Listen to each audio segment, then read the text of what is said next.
चलिए आज की वीडियो में आप सभी का बहुत बहुत स्वागत है। आज हम पढ़ने वाले हैं प्रतिरोधों का संयोजन। बहुत ही इंपॉर्टेंट क्लास है, बहुत ही अच्छा टॉपिक है।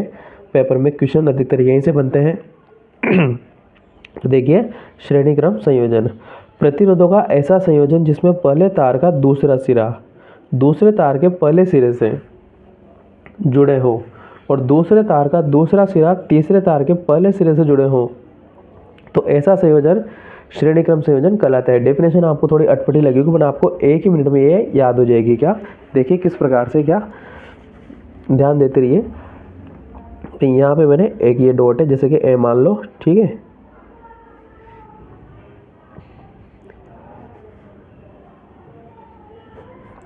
ये आपका पहला तार, ये आपका दूसरा तार, ये आपका तीसरा तार, ठीक है।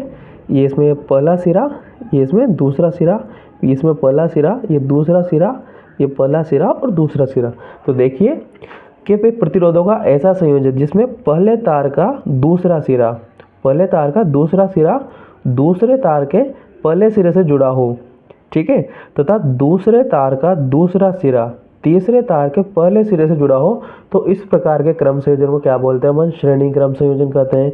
आप इससे बिल्कुल समझ गए होंगे। यहाँ आप कन्फ्यूजन हो सकता है, पर यहाँ आपको कोई कन्फ्यूजन नहीं होगा। एक बार फिर मैं रिपीट करता हूँ कि पहले तार का दूसरा सिरा दूसरे तार के पहले सिरे से जुड़ा हो तथा दूसरे तार का दूसरा सिरा तीसरे तार के पहले सिरे से जुड़ा हो, तो इस प्रकार के क्रम संयोजन को क्या बोलते हैं?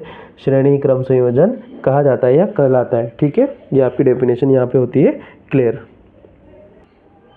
फिर डेफिनेशन के बाद कुछ इस प्रकार का आपको एक डायग्राम बनाना है, ठीक है, जिसमें यहाँ पे आपको बैटरी जोड़नी है। यहाँ पे लिखना भी है, यहाँ पे क्या है? बैटरी, पी या बैटरी आप पूरा लिख सकते हैं। कुंजी है, ये धारा है, यहाँ पे लग रहा है आपका एमीटर श्रेणी क्रम में लग रहा है। यहाँ पे आपके तीनों तार हैं। पहले तार का दूसरा सिरा दूसरे तार के पहले सिरे से, दूसरे तार का दूसरा सिरा तीसरे तार के पहले सिरे जुड़ रहा है, ठीक है। और यहाँ पे ये लगा रखा है अपन ने विभवांतर मापने के लिए वोल्टमीटर, जो कि क्या है? समांतर क्रम में, क्या ऊपर नीचे, ठीक है।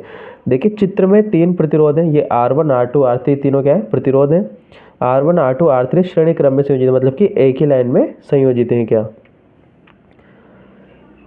श्रेणी क्रम संयोजन में धारा का मान समान रहता है? इस लाइन पर अंडरलाइन लगाना आप नोट्स बनाते वक्त। श्रेणी क्रम संयोजन में क्या होता है? धारा का मान हमेशा समान रहता है। मतलब इसमें अगर 5 एम्पीयर की धारा प्रवाहित है, तो सब में क्या है? 5 एम्पीयर की धारा ही प्रवाहित रहेगी। क्या धारा का मान समान रहता है, तथा प्रतिरोधों के सिरों के मध्य उत्पन्न विभवांतर अलग अलग होता है, ठीक है। धारा का मान समान और विभवांतर अलग अलग होगा। माना कि R1 R2 R3 में प्रवाहित धारा I है, I क्या है? जो कि समान रहे धारा का मान, तथा सिरों पर विभवांतर V1 V2 V3 है, तो ओम के नियम से।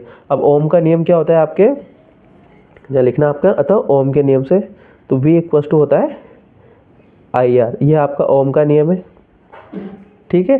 अब आपको क्या मानना है? V की जगह V1 V2 V3 और I की जगह, ठीक है, V1 आ जाएगा। V1 इक्वल टू I की जगह I आएगा, क्योंकि धारा का मान क्या है? समान है, तो I आएगा। यहाँ पे R क्या है? R1 हो जाएगा। V2 equal to I R2 और यहाँ पे V3 क्या हो जाएगा? I R3। ये तो आपकी तीनों समीकरण आपको प्राप्त हो जाएंगे। धारा क्यों समान लिए? क्योंकि इसमें क्या है? श्रेणी क्रम संयोजन में धारा का मान हमेशा समान रहेगा और विभवांतर क्या है? अलग अलग रहेगा। देखिए तीनों समीकरण प्राप्त करने के बाद यदि बैटरी में विभवांतर V है, तो समीकरण 1 2 व 3 से, तो V इक्वल टू क्या हो जाएगा? V1 plus V2 plus V3, ठीक है। इन तीनों की वैल्यू आप समीकरण 1 2 3 से रख सकते हैं इसमें, क्या, ठीक है। V की जगह V आ जाएगा। V1 क्या है आपके पास? IR1, V2 क्या है? IR2 और V3 क्या है? IR3 हो जाएगा, ठीक है। अब इन तीनों में कॉमन चीज़ क्या आ रही है? I आ रही है, तो V इक्वल टू हो जाएगा, I को अपन कॉमन ले लेंगे और R1 R2 R3 आपके कोष्टक में हो जाएंगे। क्या यदि R1 R2 R3 का श्रेणी क्रम संयोजन में तुल्य प्रतिरोध REQ है, भाई इन तीनों का श्रेणी क्रम संयोजन में तुल्य प्रतिरोध क्या है? REQ हो, तो ओम के नियम से, तो V इक्वल टू क्या हो जाएगा? IREQ। जबकि ओम का नियम क्या होता है? V बराबर IR होता है। अपन अब R की जगह अपन क्या लिख रहे हैं? REQ, क्योंकि इन तीनों को जोड़ के अपन ने क्या बना लिया? तुल्य प्रतिरोध बना लिया। तो R की जगह क्या आ जाएगा? REQ आ जाएगा, ठीक है। तो समीकरण 5 में 4 का मान रखने पर, ये समीकरण क्या है आपकी? 5 है। V इक्वल टू IRQ समीकरण नंबर 5 हो जाएगी। क्या तो 5 में 4 का मान रखने पर ये 4 है। V की जगह क्या रखना है आपको? IRQ, ठीक है, IRQ हो जाएगा। इक्वस टू पीछे की पीछे वापस होकर वही समीकरण आ जाएगी, आर आई कोष्टक R1 plus R2 plus R3 हो जाएगा। तो इस आई से यह वाला आई कट जाएगा, तो क्या बच जाएगा आपके पास आर ई क्यू बराबर R1 plus R2 plus R3। ये आपका क्या है, मेन फॉर्मूला है क्या। श्रेणी क्रम संयोजन में तुल्य प्रतिरोध का मान श्रेणी क्रम से जुड़े सभी प्रतिरोधों के योग के बराबर होता है। ठीक है भाई, श्रेणी क्रम संयोजन में तुल्य प्रतिरोध का मान श्रेणी क्रम से जुड़े सभी प्रतिरोधों के योग के बराबर, इन सभी का मान किसके बराबर रहेगा, तुल्य प्रतिरोध के बराबर रहेगा। तो ये था आपके श्रेणी क्रम संयोजन का पूरा डेरिवेशन, जो कि मैंने बहुत ही अच्छी प्रकार से आपको समझाया गया। इसकी बार बार आप प्रैक्टिस कीजिए। ये एक टेबल है सारणी, जो आके आपको बुक में भी मिल जाएगी आपको। 20 डिग्री सेंटीग्रेड पर कुछ पदार्थों की विद्युत प्रतिरोधकता। ठीक है, तो इसका आप स्क्रीनशॉट ले लीजिए यहीं से डायरेक्ट।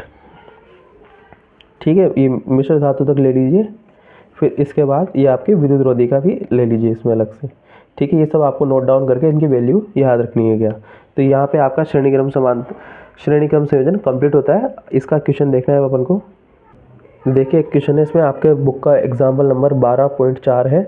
जब कोई विद्युत हीटर स्रोत से 4 एम्पीयर विद्युत धारा लेता है, तब उसमें टर्मिनलों के बीच विभवांतर 60 वोल्ट है, तो उस समय विद्युत हीटर कितनी धारा लेगा जब विभवांतर 120 वोल्ट तक बैठा दिया जाए।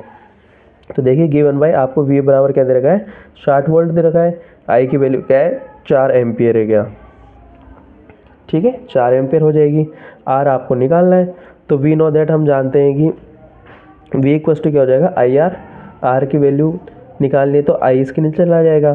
ठीक है, तो V I हो जाएगा, R इक्वस टू 60 में 4 का भाग दोगे तो 15 ओम आपके पास यहाँ पे प्रतिरोध का मान आ जाएगा। बट अब वो कह रहा है कि भाई उस समय विद्युत हीटर को धारा कितनी धारा लेगा जब विभवांतर को 120 वोल्ट कर दिया जाए। तो ये तो था आपके 60 के लिए। अब आपको क्या निकालना है, V की वैल्यू 120 रखनी है। अतः जब विभवांतर 120 वोल्ट है तो R equals to V upon I हो जाएगा। अब I की वैल्यू निकालनी है तो V अपॉन R हो जाएगा। ठीक है, यहाँ पे I इक्वस टू V कितना है, 120 आ जाएगा, और R आपके पास पहले कितना था, जो अभी निकाला है अपने 15, तो इसमें भाग देंगे तो क्या आ जाएगा, 8 आ जाएगा। तो विद्युत धारा का मान क्या हो जाएगा, 8 एम्पियर आपका हो जाएगा क्या। तो इसी के साथ ये वीडियो यहीं समाप्त होती है। ठीक है, अगले टॉपिक में पढ़ेंगे समांतर क्रम संयोजन क्या। तो ये था आपके श्रेणी क्रम संयोजन, और इसमें हमने क्वेश्चन भी कंप्लीट कर लिया है क्या। तो तब तक के लिए धन्यवाद। वीडियो को लाइक शेयर और सब्सक्राइब करते रहिए।